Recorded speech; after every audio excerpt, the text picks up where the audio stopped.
Bismillahirrahmanirrahim. Assalamualaikum warahmatullahi wabarakatuh.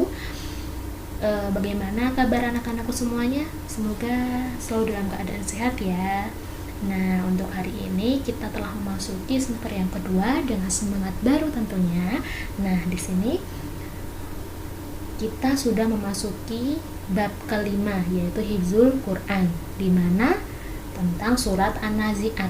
Nah, sebelum memasuki materi, mari dipersiapkan dulu ya buku dan alat tulisnya, serta duduk yang rapi dan fokus terhadap pembelajaran yang akan berlangsung. Oke, setuju ya? Nah, mari kita baca basmalah bersama-sama ya. Bismillahirrahmanirrahim. Semoga pembelajaran hari ini bermanfaat untuk kita semua. Nah, langsung saja. Di sini surat An-Nazi'at itu terdiri dari 46 ayat, yang mana termasuk dalam juz ke-30 surat yang ke-79. Nah, An-Nazi'at ini artinya malaikat-malaikat yang mencabut. Nah, di sini ada kandungan surat An-Nazi'at. Nah, di antara para malaikat ada yang bertugas mencabut nyawa. Nah, ini tentunya di dalam surat An-Nazi'at ayat 1 sampai 5. Yang mana Allah bersumpah dengan malaikat yang mencabut ruh orang-orang kafir dengan keras, membuat orang-orang kafir itu tersiksa dan merasa sakit. Nah, tentunya anak-anak semua tahu ya, malaikat yang bertugas mencabut nyawa itu yaitu malaikat Israil. Nah, kemudian malaikat yang mencabut nyawa orang-orang mukmin itu dengan lembut. Kalau tadi orang-orang kafir itu dengan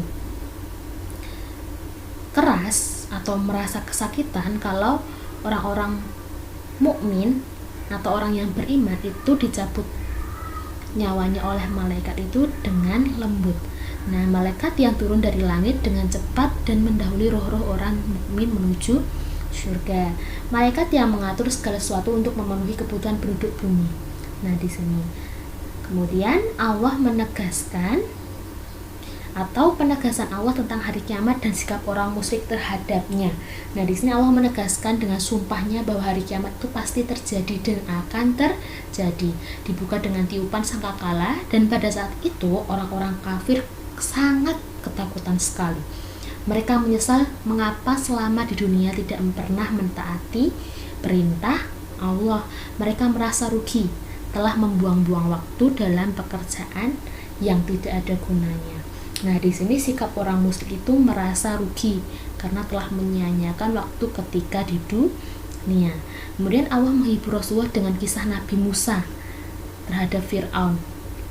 Nah, di sini tentunya anak-anak sudah tahu ya tentang kisah Nabi Musa, yang mana ketika itu melihat orang-orang kafir Mekah tidak beriman dan mendustakan risalahnya.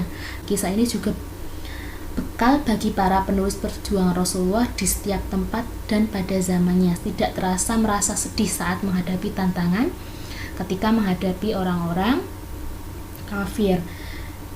Nah, di sini manusia dibagi menjadi dua golongan di akhirat. Allah menggambarkan bagaimana keadaan manusia pada hari kiamat tiba.